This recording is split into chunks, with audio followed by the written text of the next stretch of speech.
Brought to you in association with Grendel Press. This is Werewolf the Podcast, a serial killer drama.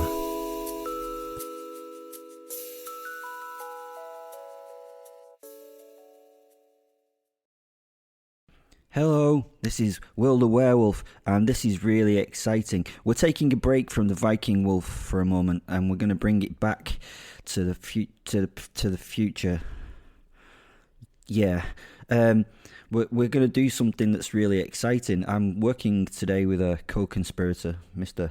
Gregory Alexander Sharp, who is a renowned author, and we're going to do something really cool. You've just got to see if you can spot it. I'll tell you where it was at the end, or if it was, or if you care, or whatever. But so, what we're about to do is something truly innovative, truly creative, and as far as I know, it's going to be utterly unique in both literature and podcasting. We will blur the lines between the two art forms, intertwine two works of fiction, take liberties with reality that create a paradox within the fiction. Now you can see how good Gregory is, because he actually wrote that. So that's how good Gregory is. So I hope you spot it. If you don't spot it, then I'm going to tell you at the end, so you have to go all the way to the end and listen. So, here we go. This is, Werewolf the Podcast. Now, I know what you're thinking. The girl from Ipanema's playing. Wil must be in a lift or an elevator. You know, it's a callback to the other episodes. Fetid fighting. Never mind. I'm not sure with this wonderful, diverse international audience what I should call a lift, as we call them. Welcome to those in the Philippines, New Zealand, Canada, Mexico, and of course the USA. If I missed your homeland, I apologise. There are lots of people listening around the world, so I'll get to you, I promise. You are phenomenal. Please follow me on whatever platform you're doing and do that, and then notifications and things. That would be wonderful. And share it with your well, don't show it your family, eh? Sometimes this is not going to go down well with your family. I don't know. It's up to you. In Britain, we call these metal boxes on a string that go up and down in buildings lifts. Having said all that, I'm not in one. Yeah, I know. The girl from Ipanema is a callback to many episodes that involve lifts, elevators, his back, or elevar, depending on your language or location. See? Did some research there. I'm on a call. I'm being made to wait to torture music. I think they play this kind of thing to mindfuck you and get you to ring off. I think that they had the crackles and the pops, the static and the poorly timed breaks of someone telling me that this call is important to them, to get you to get the fuck off the line and send an email that they can ignore and pretend they lost if the question happens to be a difficult one which no one in the department can be asked to answer. Only my thoughts on that though. Good job this is not a suicide prevention line. Da da da da. Apparently I'm insane though, because I actually quite like this song. Oh, excuse me, sorry, they're on the other line. I need to take this. Yeah. Oh yeah, hello, is this the British Museum? Yes, excellent. My name is Wil Beast, and I'm just making a general inquiry because you have certain items of mine that have great family value, and I would like them back, please. Yeah, that's right, I would like them back. No, I don't think you understand that they're mine and I want them back. Okay. Okay. Could I speak to someone who can help me then, please? No, I don't want to send an email. I want to collect the pieces as soon as possible. Yep. Your website is lovely, but I want to do this as a phone call, thanks. Not have someone not understand me in text. Sorry, double negative there, which is not clear in itself. But you see, I can become pretty irate at times and would like those I communicate with to be able to sense it in the tone of my voice. I want them to understand how much I care about this issue. I worry a repeated exclamation mark on an email may not help them realise that I am incredibly perturbed. No, I am afraid you're wrong. It is possible to reclaim things. I know that I can, and I know that one way or another, I will Could I please speak to someone who can help me? Please. Certainly I can wait.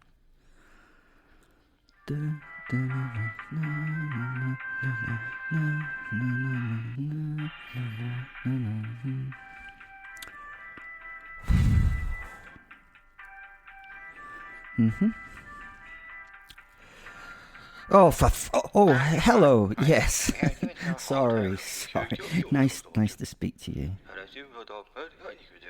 Yeah, that's it. You got it. I want my pieces back, please. No, I know that it's difficult to believe, but the pair were my ancestors, so I would really like to have them back. Oh yeah, it's a pair of wolf's head brooches. Just excuse me a moment. Let me just grab this piece of paper I've written stuff on. There they go. I think they're labelled as 1921 1101.86. Yeah, that's right. Yeah, one is on display. Yes, they're mine. They belong to an ancestor. No, I can't prove they are specifically mine, but I'm willing to pay. Maybe we can find a way to do this, like behind the scenes, if you know what I mean. With all the stuff you have, 2 brooches are not going to be missed, are they? Get what I'm saying? I am giving you a vocal wink here. Wink. What do you mean I cannot just buy them? Name the price. Well, you obviously need the money according to your website. You're basically begging people to donate. I'm willing to donate a considerable amount of cash to get them. That might fall into your pocket. Why can't I buy them? You did. Hey, I'm trying to be nice here. You are being very pedantic now. I know you did not buy them, but someone bought them for the collection.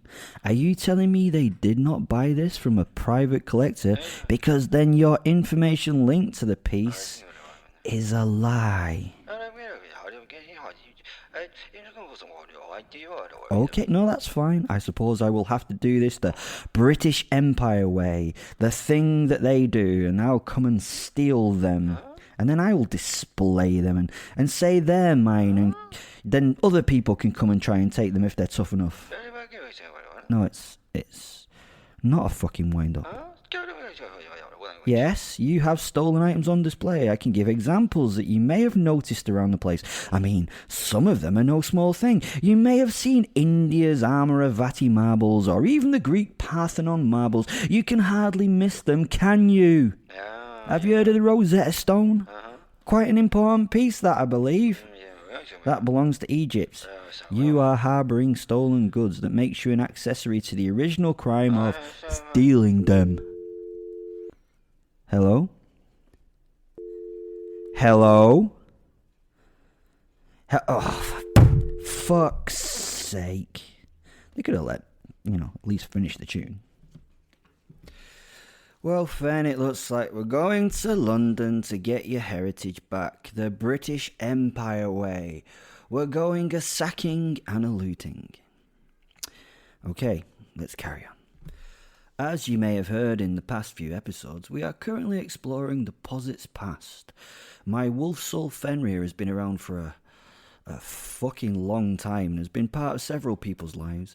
I suppose he's been more part of people's deaths and lives, really. But I hope you know what I mean. I'd learnt that Fen had been bonded for several hundred years with one of the greatest Jarls of the Ostmen and had done loads of conquering and shit. He'd gone west, south and east to go a raiding and a raping, because that was what those folk did for fun back then. This was well before TV, when you had to make your own sex and violence. It was not simply piped into your house 24 hours a day. Hopefully you've listened to the episodes from 101. Have you? Have you listened? I found out that there was some bits and pieces we could have for our own private collection here at home that belong to us. They kind of, can I say they belong to an ancestor of ours? Can I call them an ancestor? I suppose I can. We found 2 wolf head brooches given to him by his 4th wife to tie back his cloak. Fenrir had fond memories of her, so it would be my pleasure to go and get these brooches and return them to their rightful owner, him. And because, we were linked, then they would be ours. As you just heard in the conversation, I had tried to do it correctly. I had offered to buy them off them, and I would have been really generous if they'd allow me to do that. I mean, these things have been stolen from my friend, so not to justify my actions or anything, I was in essence buying back my own stolen goods. Yeah, that's right. I was buying back what belonged to me. The British Empire had done its usual and nicked things from other folks and cultures and stuck them up for display in their hallowed halls and said that they own them now. Well, Mr. British Empire folk and British Museum folk, that was not the case. They were mine. Sorry, ours. And I wanted them back. This would mean a mission to London, which of course would mean that I could go and have some fun in that fair city as well. But that obviously was only secondary to seeking justice for my poor abused werewolf soul. Who the fuck did these culture stealers think they were? Oh, and as a by and by, the British Museum is also one of my favourite destinations to have a nosy around when heading down that way. I love a bit of stolen history and adore the Egyptian stuff that they had there. Those marbles they nicked were pretty awesome too. I mean, this was obviously not another excuse to go down and see something cool, though the new Persian exhibition had been on my to-do list for an overextended length of time. Yes, anyway, back to the real reason for my visit. Family honour, not an excuse to be a dick. Family honour is important, is it not? I told Malcolm that I would be away for the weekend and that we should ready my travel bag, just for a weekend in London. I had a number of packs available for different scenarios, from my angelic tourist away day bag, number 1, holding no more than the clothes for exploring the streets and the architecture of a new place, to number 10, my bag of demonic glee, mostly latex and torture tools with a smattering of class A's and evil intent. I would take bag 4. With bag 4, I had everything I needed to enter the museum doors, but also everything I needed to kill, maim, and kick down the door at the museum. A good compromise, I felt. Oh, and now it was time to choose the car for the journey. Luxury and comfort would be nice with a little bit of oomph, as we say in Britain. The drive would be busy and tedious, and I would want something with personality, yet the ability to blend into the background of the city and its life. I liked the new Defender a lot. Oh boy, I do. But I needed a vintage car with a little more character. The E-Type. The E-Type. I always meant to drive it, but it might get dusty, rained on, or even looked at wrong by someone. Couldn't have that. The Lotus Escort. Probably not luxurious enough. The Rails. Too much luxury, a slow wallower. And there she was. My 1966 Daimler V8 saloon in silver. She was a beauty and would churn out those miles in style. She'd been bought as a wreck, so it was a little played with and tweaked to give her a much more modern feel on the road. Her handling was improved and modern electronics had been added for it to, actually work. But apart from that, it would just be me and the posit on the road trip. It was a wonderful car, and Fen loved it because it had huge leather-coated bench seats front and back, much better ergonomically designed for the busy wolf around town to lie upon, while Dickhead here does all the driving. What gets me is his need for comfort. When he's an ethereal and completely non-corporeal beastie, why the need for physical comfort? Fen, why... No, you're not answering, okay. Malcolm had phoned ahead and booked a suite at the 5-star hotel Los Guerres. I assume you say it like that. Los Guerres. I'd never stayed before, but it was within walking distance of the museum and some other amusements that I could enjoy for an evening, and seemed pretty damn pretty, if you know what I mean. Usually I would stay at the Savoy, but sadly they had no suites at such late notice, so I would have to try somewhere new. Once in Losca and settled, it would be time to meet my accomplices for the caper that I would perform. I had friends. No, friends. No acquaintances. Fearful folk in London that would hook me up with some people I would need for the distraction required as part of the job. Down in the bar, I met Big Al, a face of London, and two thugs, Baz and Daz, two obviously dumb fucks that could easily be used as stooges if required. They were young and wearing the, excuse me how I say this word, I'm going to do my best, obligatory uniform, not bad, of the London football casual. They had Stone Island jackets, Fred Perry polos, and blue Adidas gazelles. Big Al was a face. He was one of the recognisable members of the London underworld on his manor. Al had the neck tattoo back in the day when it meant that you were a psycho with whom you should not meet eyes with. Not the neck tattoo of these days, which means you are popular on the spoken word circuit, but so poor you work as a barista in the vegan coffee shop. Although for me, a night of fucking slam poetry by one of these cunts was much more frightening than Big Al. Al was wearing a plum suit and had the mannerisms of Tommy Cooper doing his magic show. If you don't know who Tommy Cooper is, please YouTube him. He's so funny in his red fez. An interesting fact about Tommy is that he died on stage of a heart attack, and because of the escapades that underlie his acts, the audience thought it was like part of the show. They thought he was doing it on purpose. They watched him fucking die, think it was a joke. It was the perfect way for that man to die. Al had done prison and more in his time and was feared by everyone here. He had met me during my army years and was afeared of me, meaning he responded if I phoned or messaged. The job was easy, really. Malcolm had located the room where the undisplayed brooch was stored. I knew exactly where it was filed and even had the passkey to enter the room. That would be the easy one. The second brooch was on display, so Daz and Baz would do what they did best and cause distraction by causing a little bit of bother, as they say down here. Security and police would attend to them while I did the simple smash and grab. In the words of the meerkats of the famous British advert for Compare the Market, simples. Not a good impression, I'm sorry. I mean, have you ever heard in these stories of a simple plan that fucks up? Have I ever done something like that before? Everything always works out right, does it not? For Wil and Fenrir. If you've not been to the British Museum, it has to be on your list of sites you must see. Just the building itself is a sight to see. The building is a masterpiece of architecture, and walking up to the entrance with Daz and Baz seemed like bringing the heathens to my version of heaven. The building was initially built in 1759 and was all pillars and columns and modern Greek architecture, so beautiful, and has very little concrete in sight. The museum is very famous and has the world's largest store of objects of note. It also has many famous patrons, including the artist formerly known as Prince. You know, King Charles himself. I tried initially to instill the majesty of what they were seeing, but it fell on dumb ears. No, let us rephrase that.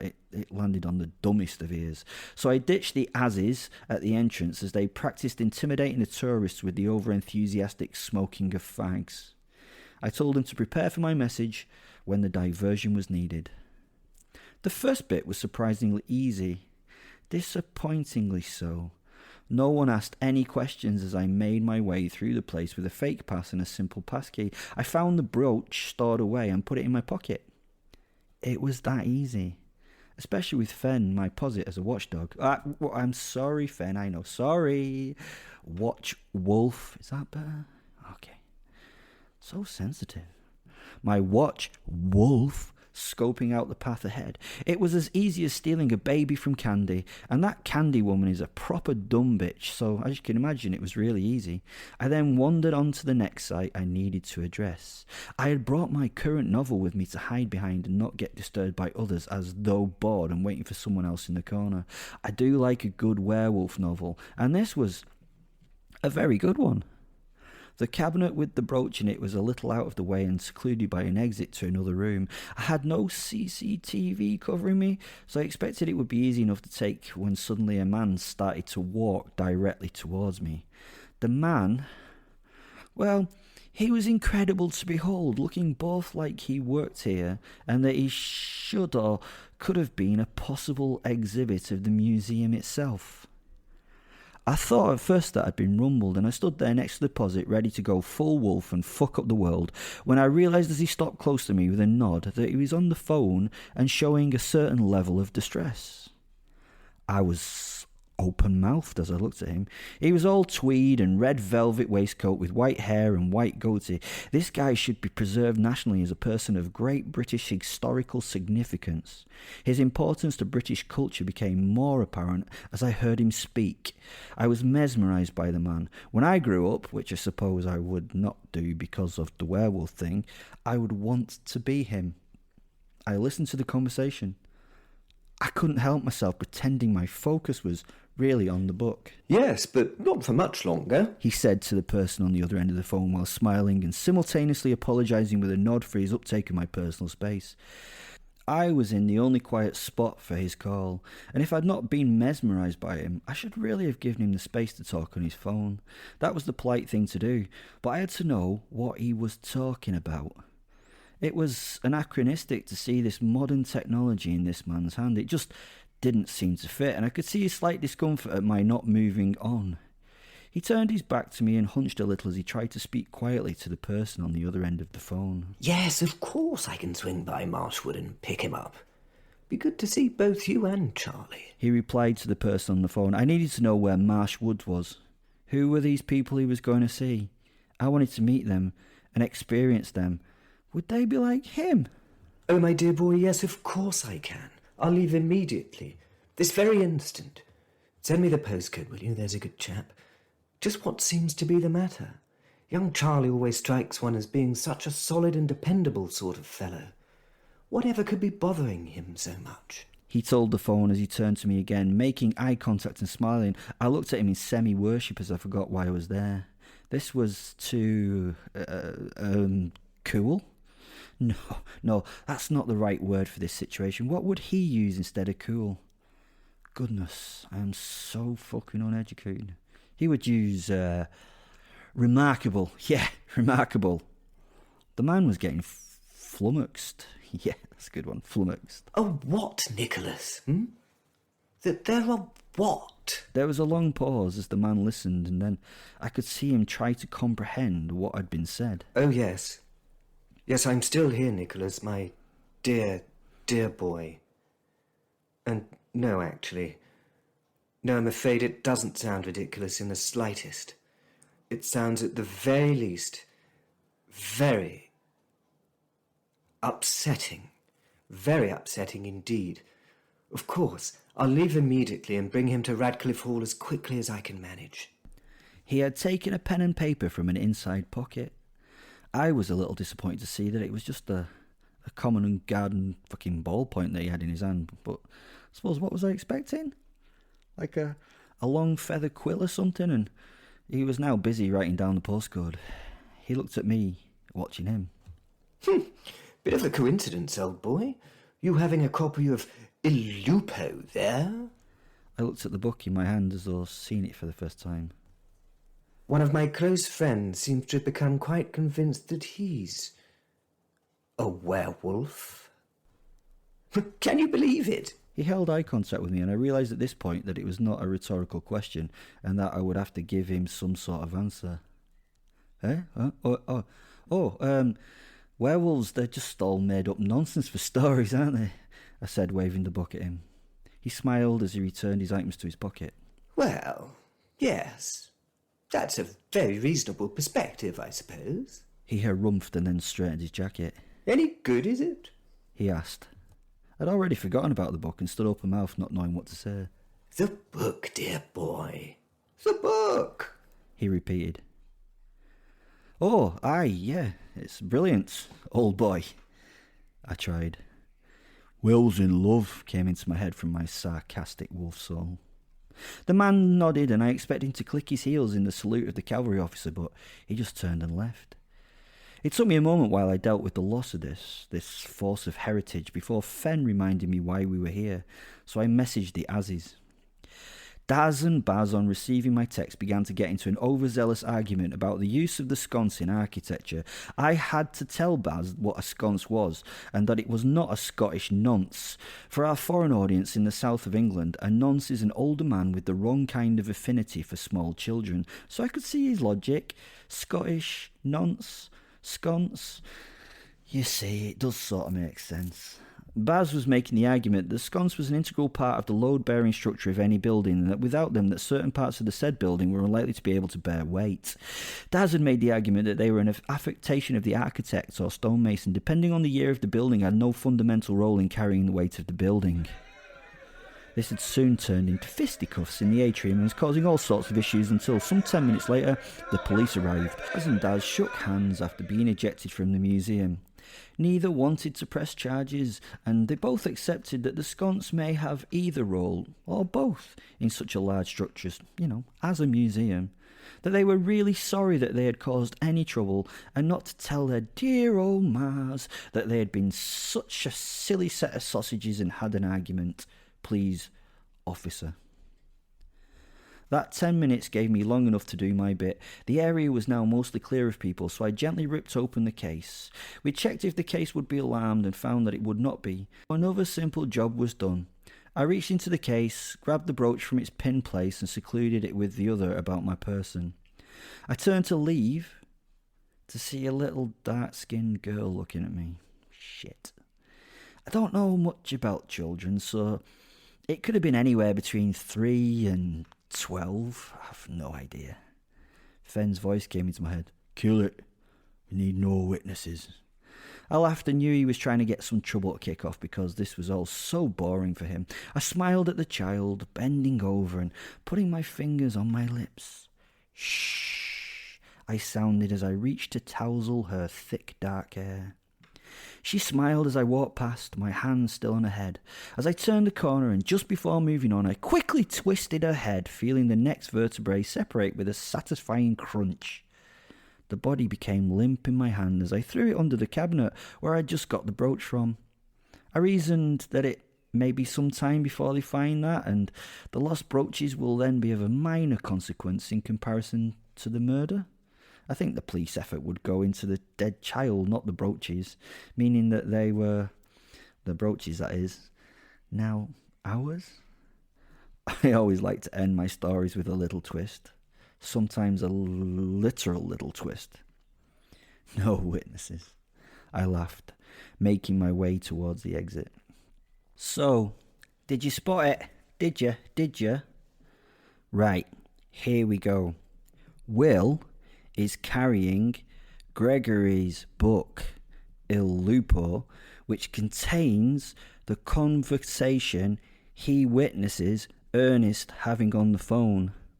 So Ernest was having a conversation with Frobisher, which is in his book, at the British Museum.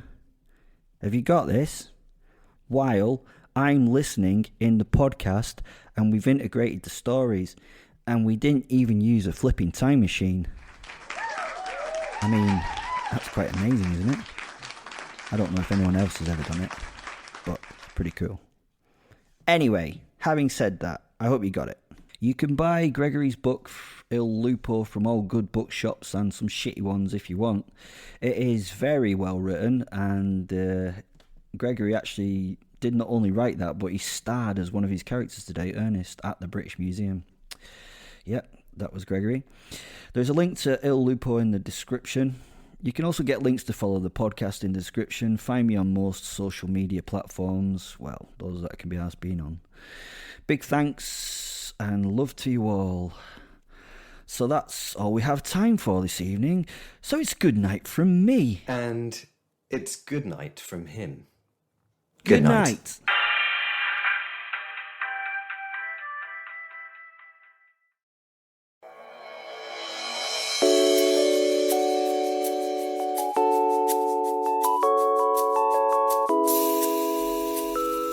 Brought to you in association with Grendel Press.